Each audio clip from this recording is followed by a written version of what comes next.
Ayo, siapa yang suka ngecek tinggi badan tapi nggak aware nih apakah hasilnya akurat atau enggak? Kamu tahu nggak sih ada 5 faktor yang bisa bikin hasil pengukuran tinggi badan kamu itu nggak akurat. Nah, padahal pemeriksaan tinggi badan ketika sedang masa pertumbuhan itu jadi salah satu indikator yang penting nih teman-teman. Jadi diupayakan untuk hasilnya seakurat mungkin nih. Apa aja 5 faktor itu? Yuk kita bahas di video kali ini.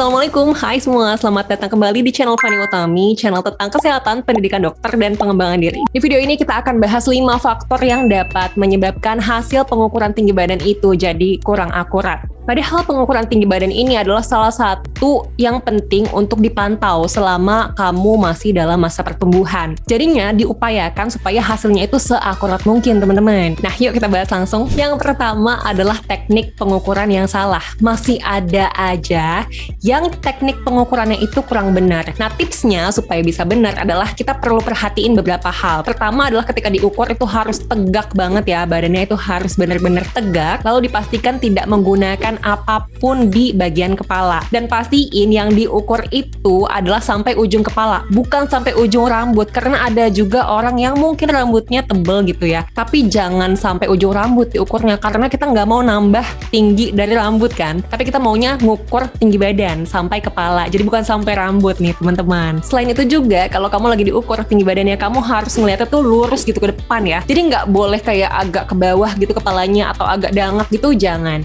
Jadi bener-bener lurus ke depan. Dengan melakukan itu mudah-mudahan nanti hasilnya lebih akurat ya teman-teman. Yang kedua adalah variasi antara alat. Ya kita udah tahu lah ya kalau untuk pengukuran tinggi badan itu alatnya ada banyak banget ya nggak sih? Ada orang yang mungkin ngukurnya itu pakai meteran. Misal contoh nih di rumah mungkin ya, di rumah tuh kayak nandain di tembok pakai pensil gitu kan. Kayak di film-film pernah lihat nggak sih? Jadi pakai pensil ditandain nih di atas kepalanya terus diukur pakai meteran gitu ya. Kayak meteran buat ngukur bahan baju atau meteran buat ngukur yang bahan bangunan itu ada kan. Tapi ada juga yang ngukurnya pakai alat lain, kayak pakai alat stadiometer. Stadiometer tuh alat yang kayak gini untuk ngukur tinggi badan. Ada juga yang ngukurnya pakai alat yang lain, kayak yang ini nih yang pernah aku bahas di video yang lain. Itu alat yang bentuknya agak mirip kayak pesawat mainan, tapi ini juga bisa untuk ngukur tinggi badan, memang diperuntukkan untuk itu. Sedikit lebih canggih gitu. Jadi memang bervariasi ini teman-teman untuk pengukuran tinggi badannya. Atau mungkin ada juga yang pakai pengukuran otomatis, itu juga ada alatnya. Jadi memang kalau misalnya alatnya itu berbeda-beda, penting untuk aware kalau perbedaan alat, maka nanti bisa juga ada variasi nih dari hasilnya. Maka dari itu diupayakan nih untuk ngukurnya pakai alat yang sama setiap waktu. Yang ketiga adalah faktor variasi antara pengukur. Maksudnya gimana? Jadi maksudnya gini, kalau misalnya kamu lagi diukur nih, bulan ini lagi diukurnya tuh di rumah, kamu minta bantuan ayah kamu nih misalnya, terus udah nih diukur nih kan, terus di bulan depannya kamu diukurinnya bukan sama ayah tapi sama ibu. Berikutnya kamu ngecek lagi diukurnya sama yang lain, sama perawat misalnya, kamu lagi ke rumah sakit gitu kan.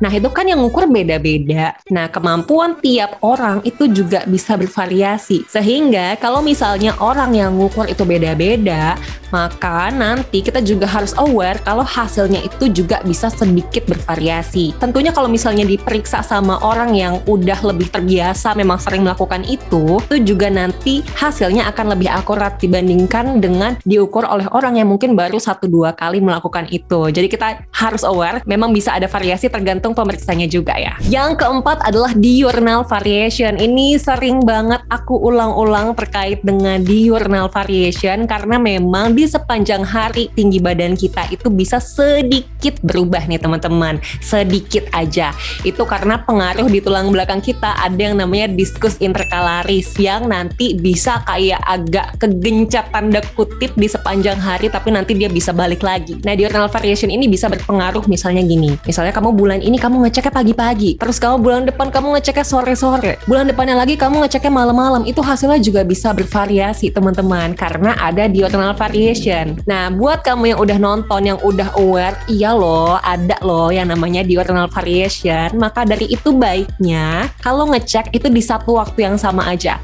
Misal kalau ngeceknya pagi, ya udah pagi aja terus. Kalau misalnya ngeceknya siang, siang aja terus. Kalau ngeceknya sore, ya sore aja terus. Jadi untuk menghindari faktor diurnal variation ini, sebetulnya kalau dari berbagai penelitian itu belum ada yang merekomendasikan satu waktu spesifik ya. Misalnya, apakah pagi lebih baik daripada sore, itu belum ada yang merekomendasikan, aku belum menemukan. Tapi rekomendasinya adalah yang penting di satu waktu yang sama. Cuma pendapat aku pribadi dengan segala keterbatasan aku, karena aku belum bikin penelitian khusus untuk ini, ada baiknya untuk ngecek dan untuk menghindari diurnal variation, maka diceknya itu pagi teman-teman. Karena pagi itu tulang belakang kita lagi balik normal, tinggi badan kita lagi balik normal, dan tulang belakang kita belum terpengaruh dengan tekanan apapun. Jadi memang ada baiknya ngeceknya pagi. Cuma kalau nanti berikutnya ada penelitian terbaru yang aku temuin, aku akan update ke kalian. Yang kelima adalah salah catat. Nah loh, salah catat itu gimana? Jadi gini, udah dicek gitu kan, bisa salah catat, bisa salah sebut ya. Kalau misalnya namanya yang ngecek itu kan orang ya. Walaupun kemungkinannya sangat kecil, tapi ada aja kemungkinan human error. Dimana mungkin dia lagi nggak konsen gitu ya, mungkin nggak tidur berhari-hari, atau mungkin lagi galau berat gitu kan. Pokoknya dia nggak konsen gitu ya. Itu bisa aja terjadi human error. Jadi ketika udah ngecek harusnya tuh pas dilihat itu 164 cm misalnya. Terus nyebutnya salah nih, kayak nyebutnya 162 cm. Karena nggak konsen itu kan. Terus bilang 162 cm, terus juga dicatat 162 cm.